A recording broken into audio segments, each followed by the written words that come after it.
Barnabas, who is either the uncle or the cousin of John Mark, Joseph Barnabas, Joseph known as Barnabas, is a Levite and a man of some means. He's the guy in Acts chapter 4 who sells a significant piece of property and brings and gives all the money to the apostles.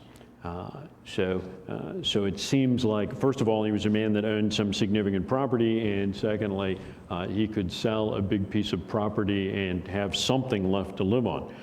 He's originally from Cyprus, and Barnabas is a nickname which means the son of encouragement or the son of consolation. He was an encouraging guy that people wanted to be around. And he functions in kind of that way in the life of John Mark. When Mark gets fired by Paul, and Paul thinks that Mark is never going to amount to anything, Barnabas is the guy that picks him up and gets him straight and makes him the guy who becomes very useful to Peter and then later to Paul again. So 1 Corinthians chapter 9, Paul, talking about his apostleship, says, do we not have the right to take our wives along as the other apostles and the brothers of the Lord do? And then he says, is it only Barnabas and I that have to support ourselves and work and do these things?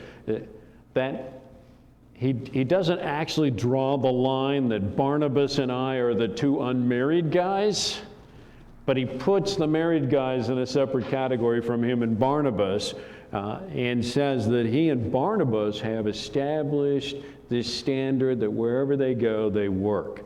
Tent making ministry, we call it now, because Paul was a tent maker by his profession, if you will. And apparently it was common in many families of the day to give the son education, but then to make sure that he had a trade, so that there was something that he could do to make money and support himself. But there's a possibility that Barnabas was unmarried. He was certainly self-supporting like Paul, and Paul felt some kind of kinship. And when you think about this list of people, the only ones that we know who are married is of the 12, Peter is the only one that we know for sure that was married. And then of the 7, Philip the evangelist. We know that Philip was married. And then of the brothers of Jesus, we know that Simon and Jude were married. So at least 2 of the 4 brothers of Jesus were married. At least one of the 7 deacons was married, original deacons, and at least one of the 12. But we don't know anything beyond that. But Paul in 1 Corinthians makes it sound like virtually all of them are married. And that it is routine for them to travel with their wives, going with them on the places that they go. That's the only place that we see that, and the only data point that we have on that. But Barnabas potentially was not married. Acts 14, Barnabas is listed as an apostle. So unclear how he meets the specific requirements to be an apostle. There is not a part of the story that shows Barnabas having any face-to-face with Jesus. There is some early church tradition that he was one of the 70, but those traditions basically take, who are all the people that we have names for? Who are all the men that we have names for out of the New Testament? And the 70 must have been pretty much all those guys. Anybody that we have a name for, they must have been part of the 70. And I don't like that as an argument at all. That doesn't seem very strong to me. So, but Barnabas is the guy that when Saul, the persecutor of the church, is converted to the faith and comes back to Jerusalem after some years, it's Barnabas that goes to see him. It's Barnabas that brings him to meet the other apostles. It's Barnabas who is bold to connect with him and to draw him in. It's Barnabas that when the church at Antioch, which is rapidly growing, the apostles decide to send someone up to see what's going on and to put some form and structure to that. It's Barnabas who is one of the guys who is sent. He is entrusted with important responsibilities in the early church. When he gets to Antioch, of course, he sees that there is revival going on, that the church is growing rapidly, that many people are coming to the faith, and the first thing he does is leave town and go to Tarsus, which isn't that far, to search out Paul and to bring him to Antioch. And he's the guy, therefore, that kind of brings Paul out of exile and back in to the life of the church in a significant way. So there is some tradition that, why is Barnabas connected to Paul so early? The theory that goes with that is that maybe they both went to the school of Gamaliel. They were about the same age, and Gamaliel's was the greatest school of the day in Jerusalem, in families that really cared about their sons and had some means, sent them to Gamaliel's school. And so they would probably have been at Gamaliel's school at about the same time, being about the same age apparently. So they might have known each other from back then. But Barnabas is very active and aggressive about drawing Paul in. He sees something in Paul. He understands something about Paul that others are not getting a hold of. And so later he is set aside with Paul for missionary work. And of course, on the first missionary journey, it says Barnabas and Paul went out. And by the time they get back, it's Paul and Barnabas. But at the beginning, it's Barnabas who is the lead. It is Barnabas who gets Paul to the point where he becomes Paul the apostle that we know and that we think of in Acts, in the New Testament, in his letters.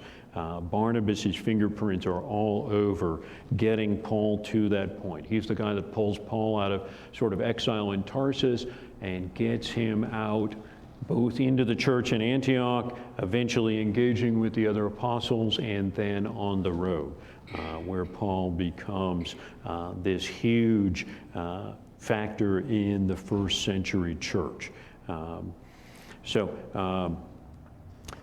Barnabas, of course, split from Paul in the dispute over John Mark, took Mark and revisited the churches that they had founded across Cyprus on their first journey there.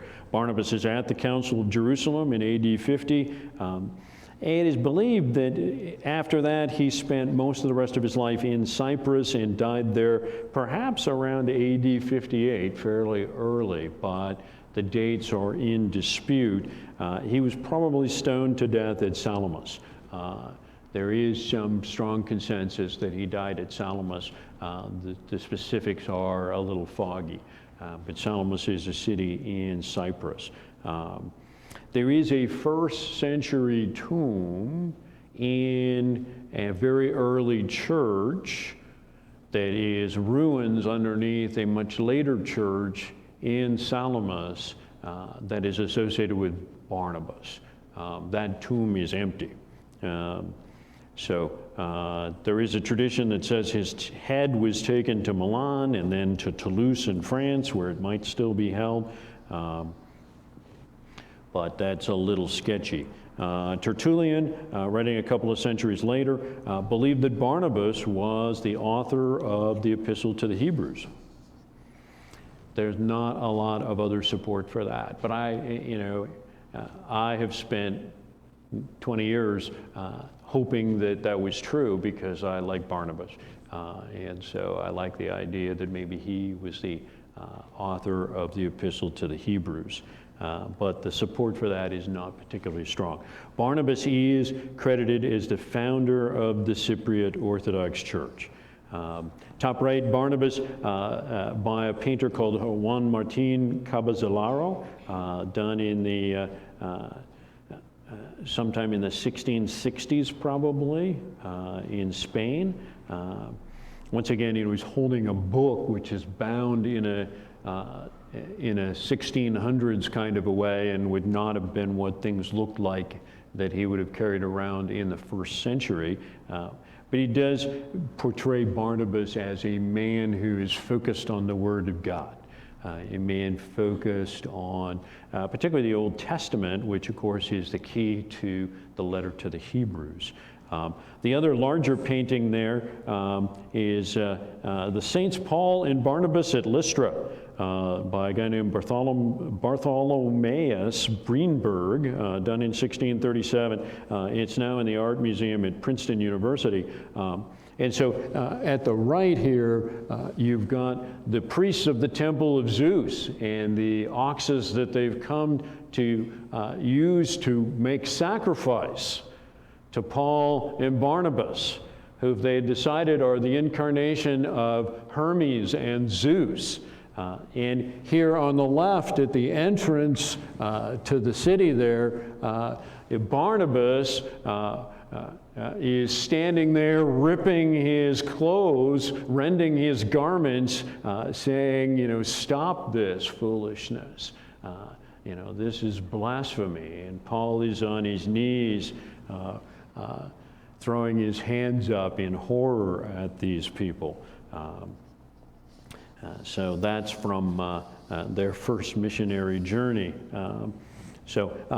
There are three interesting extra-biblical texts which are directly associated with Barnabas. There's a thing called the Gospel of Barnabas, which exists only in pieces today. It's got a generally Islamic perspective. It believes that Jesus is not divine, among other things, and so it seems to have been written by somebody who had taken a very Muslim perspective to Christianity, and is dated very late, probably the 16th century. I mean, it's way, 1,500 years after Barnabas, okay? But there are some pieces of that floating around. There is a thing called the Acts of Barnabas, which claims to be authored by John Mark and claims to be a chronicle of Mark's travels through Cyprus with Barnabas. And it's full of miracles and amazing stuff, and probably actually dates to about the 5th century. It may have been written, the Cypriot church at the time was making the claim to the larger church that the church in Cyprus was founded by an apostle. And having been founded by an apostle, it deserves certain rights and certain autonomy. And so there are things that happen in the 5th century that were part of the church in Cyprus trying to become fully independent of other churches. And the Acts of Barnabas was probably written at that time. The Acts of Barnabas claims that Barnabas was dragged to his death through the streets and then burned, but that doesn't seem very likely. That seems like trying to add some drama to the story. The other thing that happened in the 5th century is the guy who was the bishop of the church at Salamis said that he had had a dream from God, and God had revealed to him where to find the body and remains of Barnabas, and that he had found the body of Barnabas in a tomb exactly where God had told him there that would be, and that the body of Barnabas still had on his chest a copy of the Gospel of Matthew, which he said was written in Barnabas' own hand. I don't know how 4 centuries on you would recognize Barnabas' handwriting, but in any case, this became a big story in the church at Cyprus and became an important part of the Pope in Rome granting, the bishop in Rome and other bishops decided to grant the church in Cyprus autonomy. as its own church, separate from others. The third thing that was written is a thing called the Epistle of Barnabas.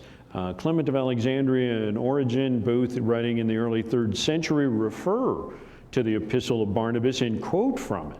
Eusebius refers to it and says it's a disputed book. He puts it on a list of books that are outside the canon of Scripture, but which many people at the time thought were important books. It dates to sometime between about 70 AD and about 130 AD, because a big part of the narrative in the Epistle of Barnabas is the idea that the temple in Jerusalem, having been destroyed, is about to be rebuilt by the Romans.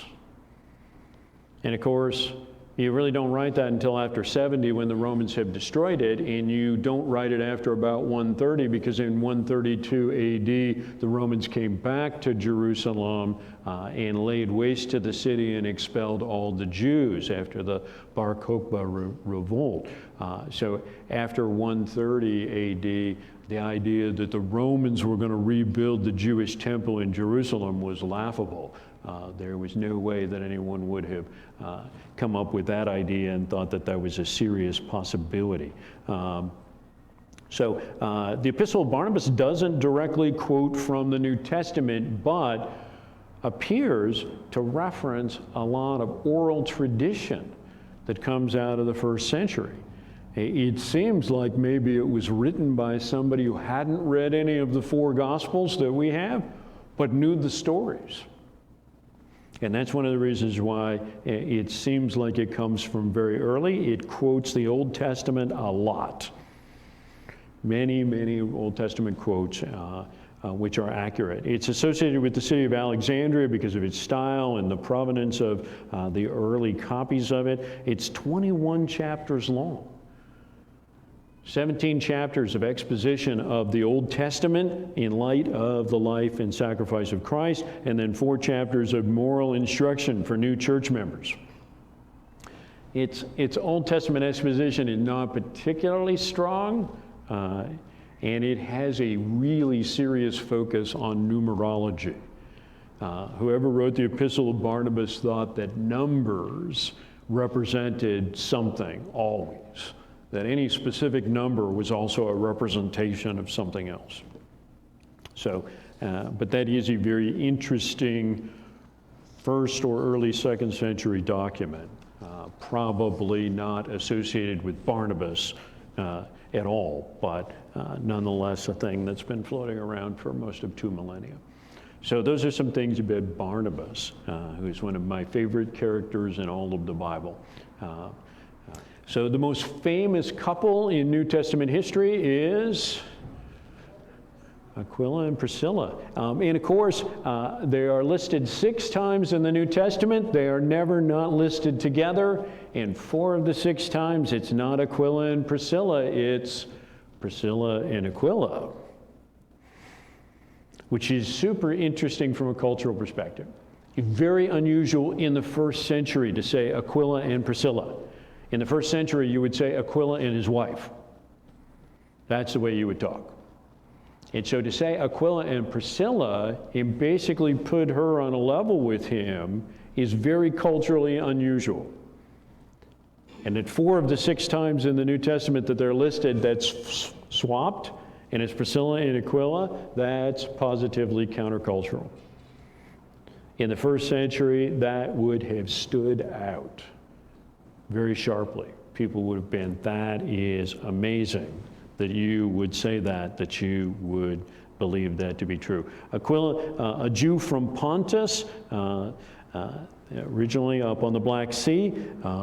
The couple, as a couple, they were expelled from Rome by the Emperor Claudius, either in AD 41 or AD 49. It's unclear which year Claudius expelled Jews from Rome. It is unlikely that Claudius expelled all the Jews from Rome. What is likely is that Claudius expelled enough Jews from Rome to reduce the conflict which potentially was between Jews and Christians. And that Aquila and Priscilla were part of the founding church at Rome, and that they were driven from Rome because of conflict with the Jewish community there. They went to Corinth where they met Paul. They were tent makers, as he was, and he worked with them in his 18 months in Corinth. When he left Corinth, they went with him. But he was headed for Jerusalem, and they went to Ephesus. At Ephesus, among other things, they met Apollos and instructed him more accurately in the faith. They were at Ephesus when Paul wrote 1 Corinthians. They returned to Rome. Claudius died in AD 54, and at that point the edict was cleared and they could return. And they were in Rome when the book of Romans, the letter to the Romans, was written. And that's sometime in AD 56 or 57. By then they were back in Rome. And apparently very prominent in that church. When you read the list of people in Romans chapter 16 who are at Rome, they are very close to the top of the list. But when 2 Timothy is written, Paul's writing from Rome, it appears that Aquila and Priscilla are back in Ephesus. In any case, very strong in the faith, they strengthened the churches at Rome and Ephesus and Corinth. Priscilla isn't a name. Prissa is a name. Priscilla is a diminutive nickname. You call her Priscilla all the time because you are friends with her, close friends with her. Otherwise, you would address her as Prissa, which would be correct and respectful. You call her Priscilla because you are close. You are connected. There is some deep relationship with that. That is a familiar term. There is a closeness there that is very significant. In Romans chapter 16, Paul says they risked their lives for me. Nobody knows how. So anyway, the top right photo is from this movie, Paul, Apostle of Christ, 2018, made by the people that did Risen and War Room. This is a pretty good movie. This is pretty well done. Jim Caviezel, who's a really fine actor, and the guy who starred in The Passion of the Christ, he's the guy who plays Luke in this. And he does a pretty awfully good job, I think. Anyway, the couple there in the top right is the couple that plays Priscilla and Aquila in that movie. And I think it's pretty well done. That's Joanne Whalley and John Lynch are the actors. This is, I would commend this to you as being worth a couple of hours of your time, probably. It's not entirely right, but he's got a lot of good stuff in it. It gives you a sense of some things. It's set in the latter days of Paul's imprisonment in Rome. He's under a sentence of death. Luke is there going back and forth to visit Paul. Nobody else thinks it's safe. And Aquila and Priscilla are kind of leading the group of Christians who are huddled in Rome and are debating whether to stay, whether to actively support Paul, or whether to flee the city and what to do. So there's some interesting dynamic there. And I think the Priscilla-Aquila combination is well portrayed in something that is reasonably believable about the way that they might have been. Because they were clearly partners in ministry and maybe in business. Priscilla is not ever depicted as Aquila's property. Under Roman law, she was. But she had never treated that way in the New Testament or depicted that way. She is never depicted as just his helper. She seems to have been very highly respected by Paul and very highly respected in the early church. Later on, the more kind of feminist thing of today, they think that people think maybe she was a presbyter or something. And today she is seen as a potential author of the book of Hebrews by some. That's kind of a stretch. Hebrews is written by somebody who is very deeply embedded in the Old Testament. Their knowledge of the Old Testament is really deep, really strong, and is written by somebody whose writing is excellent. It's probably the best written book in the New Testament. So it's written by somebody whose skills in oratory are very considerable. And it's really a question at the time of whether any woman would have had access to the education and development that would have been required to get to that point. So I tend to think that Apollos is a much more likely author for the book of Hebrews. But Priscilla is a person of substance and significance. In Hebrews, which is extremely stylish and profound letter, is with a really excellent writing style. It's not impossible that it was actually written by Priscilla. But anyway, so Paul has a hugely high level of respect for Priscilla. The bottom right, or bottom left rather, is a Flemish engraving by a guy named Jan Sadeler, which was done in the late 1500s, where he takes Paul at left there, and there's a stain on the engraving, so Paul's head is kind of orange a little bit there. But Paul's on the left and Priscilla's down front with a couple of children, and we don't know anything about that, and Aquila in the right rear there, and they're working their tent making in a shop that looks like the Flemish world of the late 1500s, and not like Corinth at all. But it is a depiction of them working together. In any case, a fascinating couple, and no matter what you think, Priscilla is an important figure in the first century church. She matters to the story and is clearly very highly respected by Paul and many others. And the fact that they are so routinely listed as Priscilla and Aquila means that either she was the brains of that operation or she was the face. She was the engager, the connector, the relator. This guy, Walt Wangerin, wrote a novel of the life of Paul. The framing is it's all first person by various different people. It's done in that style, but it opens with a section by Priscilla, and it closes with a section by Priscilla. I'll go ahead and spoil it for you. The two big pieces of information in here, the two big dramatic narrative leaps that he really takes is one, they risked their lives for me. He creates a prison break at Ephesus where Priscilla and Aquila break Paul out of prison by substituting Priscilla for Paul in a bit of late night subterfuge on the idea that when they eventually discover that they've got a woman locked up in prison, they'll let her go because they'll be scandalized that she was even in there. And thereby save Paul's life. Nobody knows what happened to Aquila and Priscilla, but it is believed that they were probably killed under Nero's persecution, that they were martyred sometime between AD 64 and 66, probably in Rome.